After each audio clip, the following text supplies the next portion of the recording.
ರಾಜ್ಯದ ಸಮಗ್ರ ಅಭಿವೃದ್ಧಿಯ ಹಿತದೃಷ್ಟಿಯಿಂದ ತುಮಕೂರು ಜಿಲ್ಲೆಯ ಶಿರಾ ಬಳಿ ನೂತನ ಅಂತಾರಾಷ್ಟ್ರೀಯ ವಿಮಾನ ನಿಲ್ದಾಣವನ್ನು ನಿರ್ಮಿಸಬೇಕು ಅಂತ ಕೇಂದ್ರ ಸಚಿವ ವಿ ಸೋಮಣ್ಣ ಅವರು ನಾಗರಿಕ ವಿಮಾನಯಾನ ಸಚಿವ ಕೆ ರಾಮಮೋಹನ್ ನಾಯ್ಡು ಅವರಿಗೆ ಪತ್ರ ಬರೆದು ವಿಶೇಷ ಮನವಿ ಮಾಡಿದ್ದಾರೆ. ಈಗಾಗಲೇ ಕರ್ನಾಟಕವು ಕೇವಲ ಬೆಂಗಳೂರು ಕೇಂದ್ರೀಕೃತವಾಗಿ ಅಭಿವೃದ್ಧಿ ಹೊಂದುತ್ತಿದ್ದು, ಇದಕ್ಕೆ ಪರ್ಯಾಯವಾಗಿ ಇತರ ನಗರಗಳನ್ನು ಬೆಳೆಸಬೇಕಿದೆ. ಶಿರಾದಲ್ಲಿ ವಿಮಾನ ನಿಲ್ದಾಣ ನಿರ್ಮಿಸುವುದರಿಂದ ಮಧ್ಯ ಹಾಗೂ ಉತ್ತರ ಕರ್ನಾಟಕದ ಪ್ರಮುಖ ಜಿಲ್ಲೆಗಳ ಕೈಗಾರಿಕೆ, ಉದ್ಯೋಗ ಮತ್ತು ಪ್ರಾದೇಶಿಕ ಆರ್ಥಿಕ ಪ್ರಗತಿಗೆ ಭಾರಿ ಉತ್ತೇಜನ ಸಿಗುತ್ತೆ ಅಂತ ಸೋಮಣ್ಣ ಪತ್ರದಲ್ಲಿ ಪ್ರತಿಪಾದಿಸಿದ್ದಾರೆ. ವಿಮಾನ ನಿಲ್ದಾಣಕ್ಕೆ ಶಿರಾದಲ್ಲಿ ಹೆಚ್ಚಿನ ಪ್ರಮಾಣದ ಸರ್ಕಾರಿ ಭೂಮಿ ಲಭ್ಯವಿದ್ದು, ಮುಂಬೈ ಬೆಂಗಳೂರು ಹಾಗೂ ಚೆನ್ನೈ ಬೆಂಗಳೂರು ಕೈಗಾರಿಕಾ ಕಾರಿಡಾರ್ಗಳು ತೀರಾ ಹತ್ತಿರದಲ್ಲಿವೆ.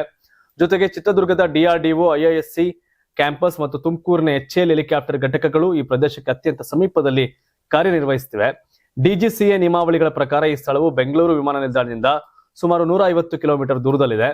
ರಾಷ್ಟ್ರೀಯ ಹೆದ್ದಾರಿಗಳು ಹಾಗೂ ರೈಲ್ವೆ ಸಂಪರ್ಕ ಜಾಲ ಇಲ್ಲಿ ಬಲವಾಗಿದ್ದು, ರಾಜ್ಯ ಸರ್ಕಾರವು ಸಮತೋಲಿತ ಅಭಿವೃದ್ಧಿಯನ್ನ ಮಾನದಂಡವಾಗಿಟ್ಟುಕೊಂಡು ಶಿರಾದಲ್ಲಿಯೇ ನೂತನ ವಿಮಾನ ನಿಲ್ದಾಣ ನಿರ್ಮಿಸಬೇಕು ಅಂತ ವಿ ಸೋಮಣ್ಣ ಒತ್ತಾಯ ಮಾಡಿದ್ದಾರೆ. DK ಅವರು ಕನಕಪುರ ಭಾಗಕ್ಕೆ ಮಾಡಬೇಕು ಅಂತಿದ್ದಾರೆ, ಬಿಡದಿಂದ ಕಡೆಗೆ. ಸೋಮಣ್ಣ ಇಲ್ಲಿ ಹೇಳ್ತಾರೆ, ಬಟ್ ಫೈನಲಿ ಏನಾಗುತ್ತೆ ನೋಡ್ಬೇಕು.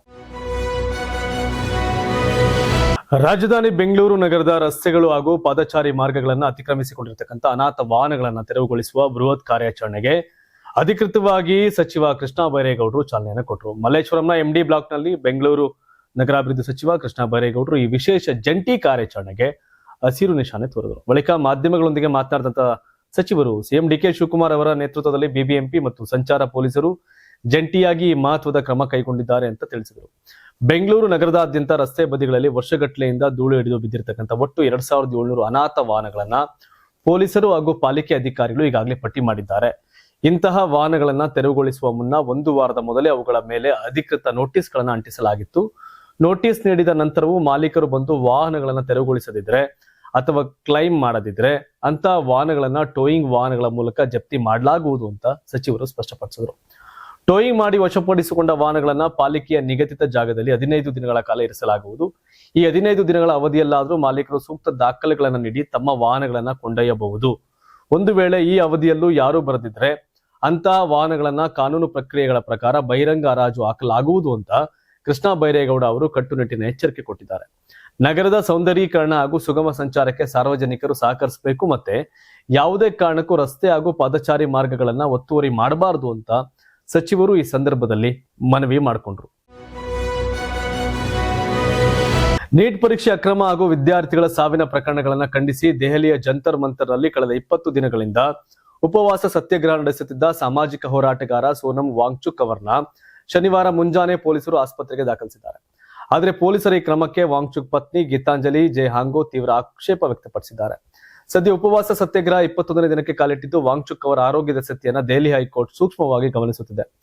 ನ್ಯಾಯಾಲಯದ ಆದೇಶ ಹಾಗೂ ವೈದ್ಯಕೀಯ ತಜ್ಞರ ಸಲಹೆ ಮೇರೆಗೆ ಅವರ ಕ್ಷೀಣಿಸುತ್ತಿರುವ ಆರೋಗ್ಯದ ದೃಷ್ಟಿಯಿಂದ ಅಗತ್ಯ ವೈದ್ಯಕೀಯ ಆರೈಕೆಗಾಗಿ ಸಫರ್ಜಂಗ್ ಆಸ್ಪತ್ರೆಗೆ ಸ್ಥಳಾಂತರಿಸಲಾಗಿದೆ ಅಂತ ನವದೆಹಲಿಯ ಉಪ ಪೊಲೀಸ್ ಕಮಿಷನರ್ ಸಚಿನ್ ಶರ್ಮಾ ತಿಳಿಸಿದ್ದಾರೆ.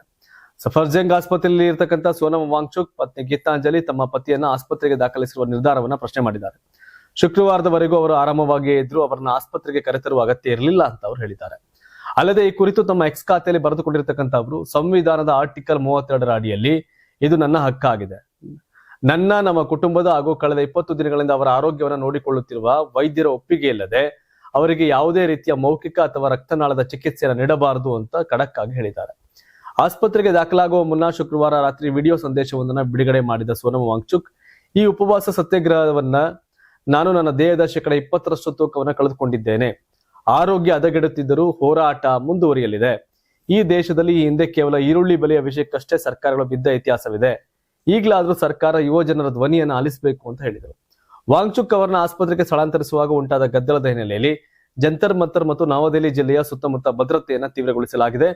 ದೆಹಲಿ ಪೊಲೀಸ್ ಮತ್ತು ಅರೆಸೇನಾ ಪಡೆಗಳನ್ನ ಭಾರಿ ಪ್ರಮಾಣದಲ್ಲಿ ನಿಯೋಜನೆ ಮಾಡಲಾಗಿದ್ದು, ಬ್ಯಾರಿಕೇಡ್ಗಳನ್ನ ಅಳವಡಿಸಲಾಗಿದೆ. ಇದೇ ವೇಳೆ ಜಂತರ್ ಮಂತರ್ನಲ್ಲಿ ಪ್ರತಿಭಟನೆ ನಡೆಸುತ್ತಿರುವವರು ಶಾಂತಿಯುತವಾಗಿ ಆದಷ್ಟು ಬೇಗ ಜಾಗವನ್ನ ಖಾಲಿ ಮಾಡಬೇಕು ಅಂತ ದೆಹಲಿ ಪೊಲೀಸರು ಕಟ್ಟುನಿಟ್ಟಿನ ಸೂಚನೆಯನ್ನ ಕೊಟ್ಟಿದ್ದಾರೆ.